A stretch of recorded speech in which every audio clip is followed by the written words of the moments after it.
Good morning. Good morning.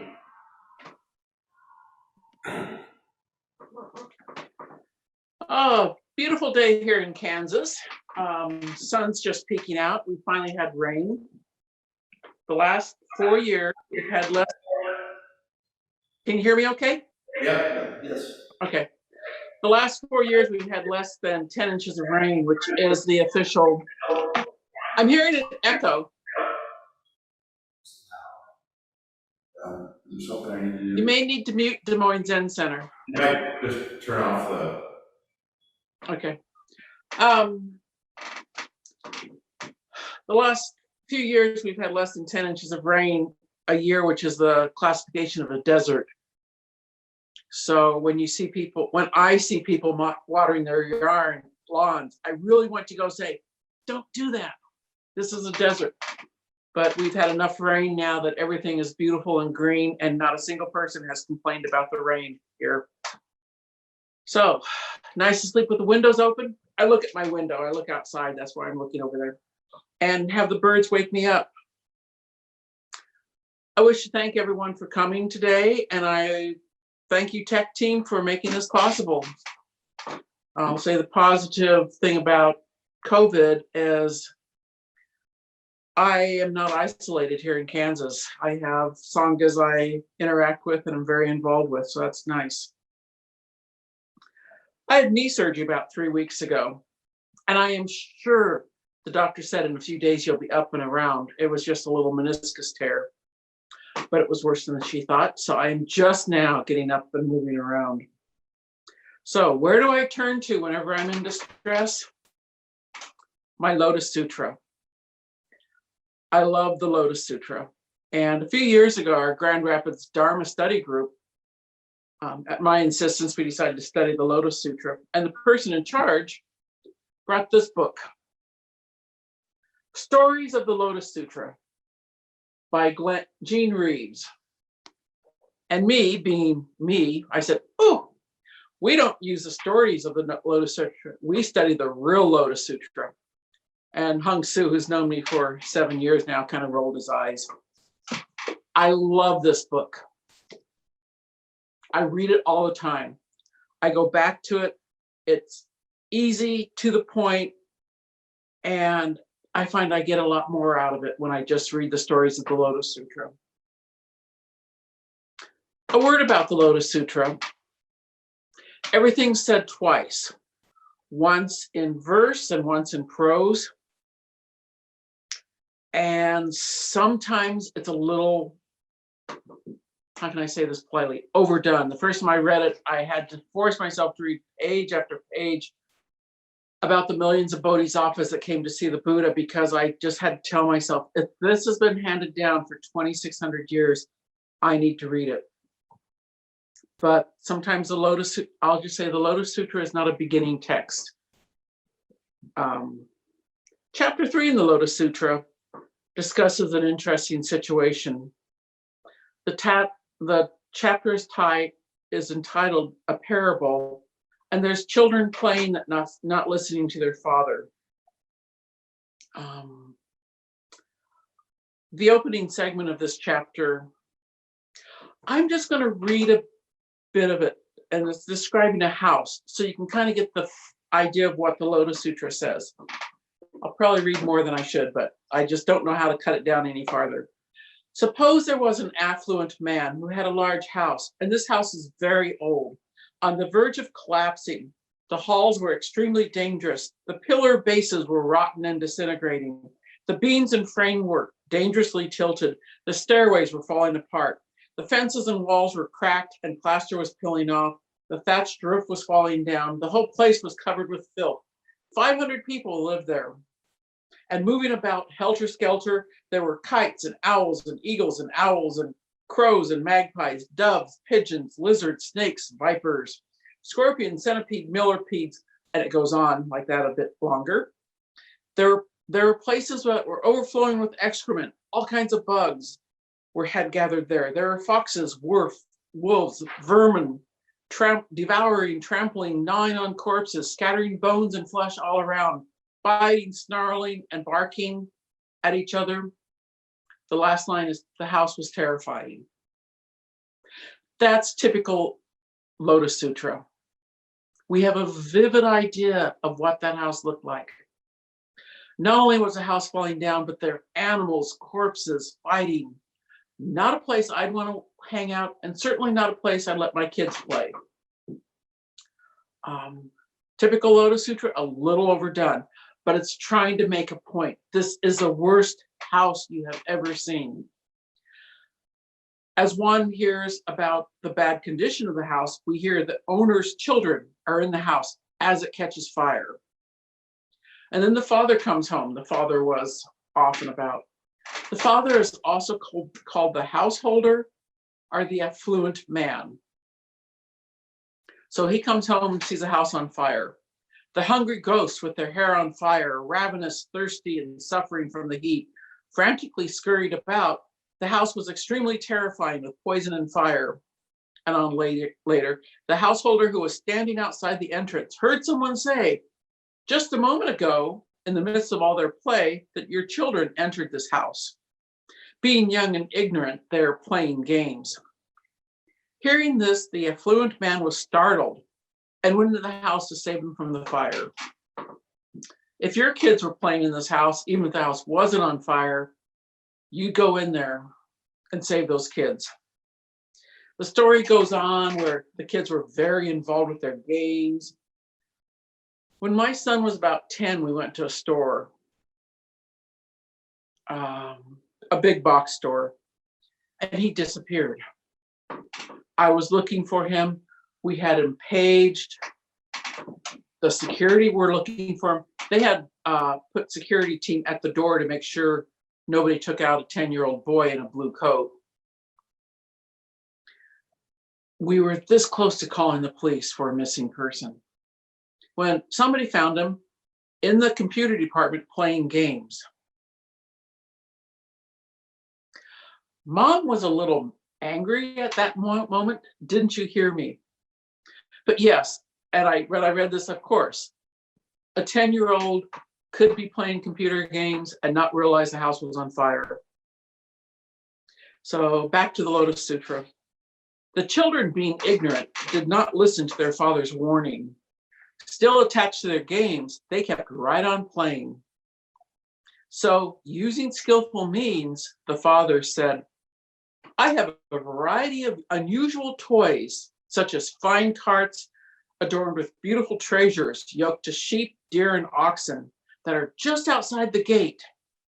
I had these carts specially made for you.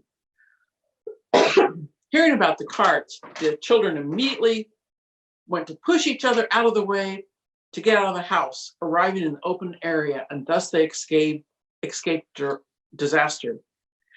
Then the father said, now I am happy. It is extremely difficult raising these children.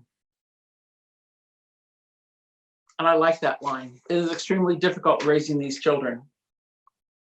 There were no carts. The father lied.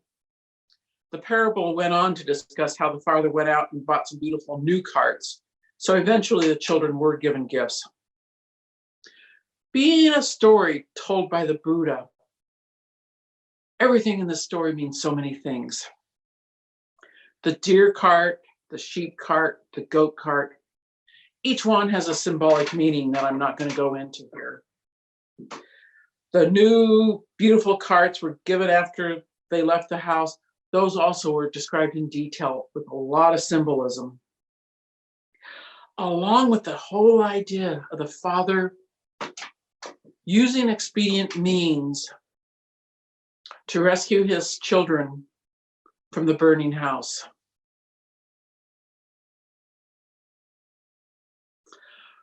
He rescued these children that they are not even aware of they were suffering about. That's a big Buddhist story.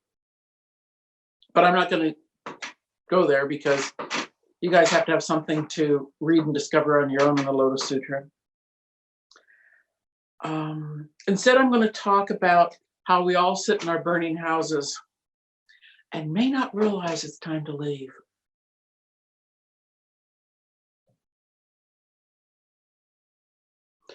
I feel like I have to mention, if you look up on Google, there's a lot of discussion on, is it okay to lie?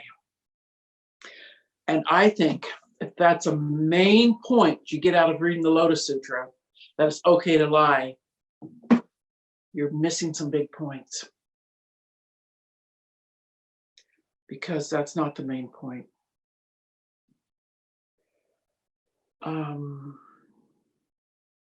Sometimes, many times, we have to break the precepts in order to keep the precepts. I'm going to present a Jukai ceremony next week in Grand Rapids. 2 people are taking the precepts, and 2 people are also getting lay entrustment. So they can run the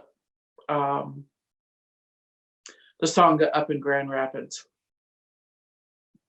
This ceremony is also called bestowing the precepts. During the ceremony, the participants will take the Bodhisattva vows, along with the promise to try to practice the precepts. The vows are, beings are numberless. I vow to free them. Free them from what? Free them from suffering. Delusions are inexhaustible. I vow to end them. What are all delusions? By definition, a good delusion we don't see.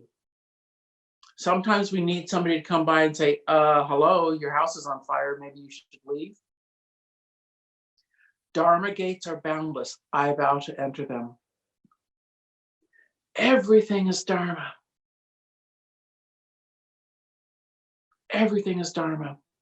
So it means we are entering life with both feet and seeing our lives as Dharma.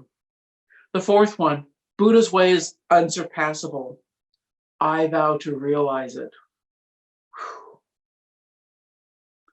Nonan wrote that on the back of all of our rakusus for lay ordination. And I'd look at that and say, wow, that's a hard vow to keep. I love these vows. We should chant them often. And sometimes we have to break precepts to live up to the vows, especially that last one. Buddha's way is unsurpassable. I vow to realize it. We have our burning house we're sitting in. Bad marriages, sticking with the spiritual practice we know should be changing, ignoring that illness. Like especially my knee, if I would have went in December when I first tore that meniscus, it probably would have been a 2-day repair. Instead, I waited 4 months, went hiking for 3 weeks in Europe, and guess what? The tear was a lot worse. In fact, there were 2 tears. Could not going to the doctor for that annual checkup be your own burning house? I have a friend with diabetes and does not take care of his blood sugar. What can I do to help? That depends. It would be great sometimes to have the true Buddha walk into us and force us to leave our burning house. Just, the house is burning, you guys gotta leave. Grab you by your rakusu. Nonan always said that this little thing on the rakusu was for the teacher to grab in case you got off path, to pull you back on path. And whenever I put it on a rakusu, I think, yep, this is to keep you on path. There's many traditions that do have something like that. The coyote in the trickster in the Hopi tradition, a lot of other Southwestern native traditions. And Hindu and other religions will look at Kali, the destroyer. I have a set of tarot cards that I'm pretty familiar with, and they both have the coyote and the Kali cards, and both of them come with a warning. Look at your life now, or one of these will come into your life, and that's not fun. You don't want to have to be tricked. The coyote's a little more like what Buddha did. The coyote will come and trick you into doing something. But Kali Destroyer, she'll just destroy everything. So you have to leave. You have to take care of your life. So maybe this interfering Buddha is the same. So maybe we have the house of the burning house, the parable of the burning house Buddha that may come into your life. But if we could look around and see where we are and leave the burning house ourselves. Let's go back to our vows. We vow to save all beings. So we see a burning house. We rush in to save the person. Very dramatic. We could be a hero. My father did that once. We were driving through Beatrice, Nebraska. A house was smoky. He ran in, saved a little old lady. We're all sitting there with our faces up against the window of our station wagon, thinking, wow. And then he drove off. That night, the radio was talking about some man came in there and saved this woman.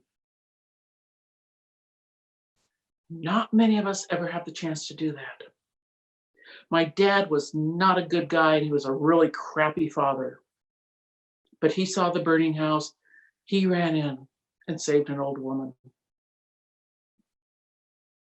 I was listening to the radio the other day, and a woman had a cavity in her tooth.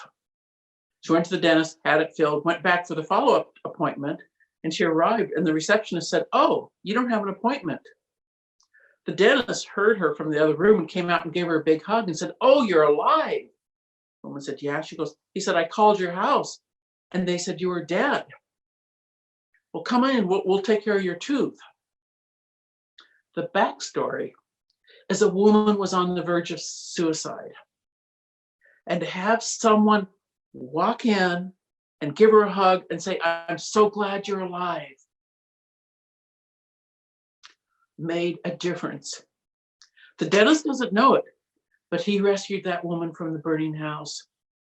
She said it's been years and she still keeps a picture of that dentist in her wallet, the one she downloaded from her Wikipedia page or whatever. I forget where she said she downloaded it. She still has it in her wallet. Someone was glad she was alive and told her that. Wow. We could be saving someone from a burning house just by being aware. Precept, vowing to save all beings. The dentist didn't have to lie or break any precepts.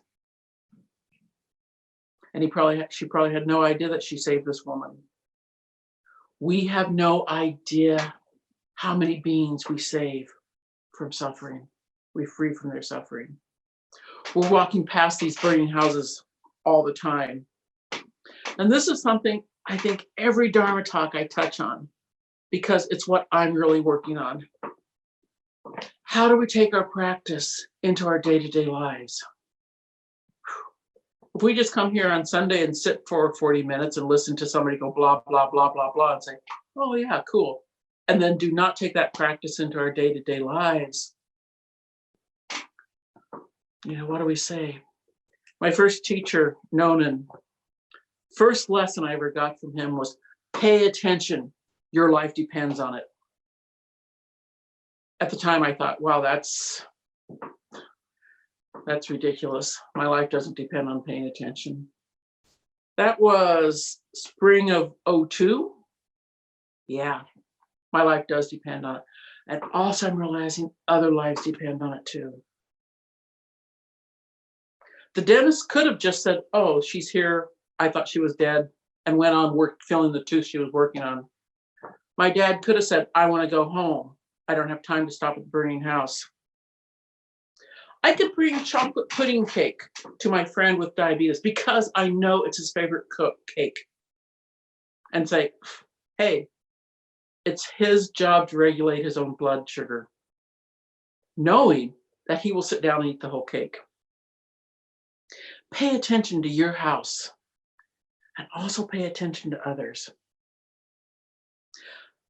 But there's always a but to these rules. This does not give you license to go into everyone's house and tell them how to live. We all have friends, relatives, and acquaintances that will come into our lives and tell us how we should live. Just to be nice. I'm just being truthful. I'm just being kind. But be kind. Keep your eyes and your ears open. The father, when he first entered the house, he tried to get his kids out of the house by saying, "Get out of the house." They didn't listen.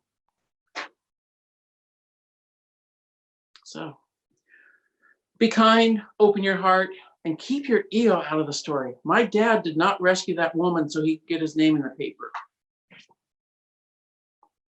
You know, some part of him was very kind. Be kind, listen to your heart, keep your ego out of the story. Those are my rules for helping. You'll come up with your own rules. But I'm going to end with a poem. I don't read poems often because I'll say I'm not good at it. But I really like this. And bear with me. How to Paint a Bird by Jacques Prévert. First, paint a cage with an open door. Then paint something pretty, something simple, something beautiful, something useful for the bird. Place the canvas against a tree, in a garden, in a wood, or in a forest. Hide yourself behind a tree without speaking or moving. Sometime a bird will arrive soon, but it could also take many years for it to decide. Wait.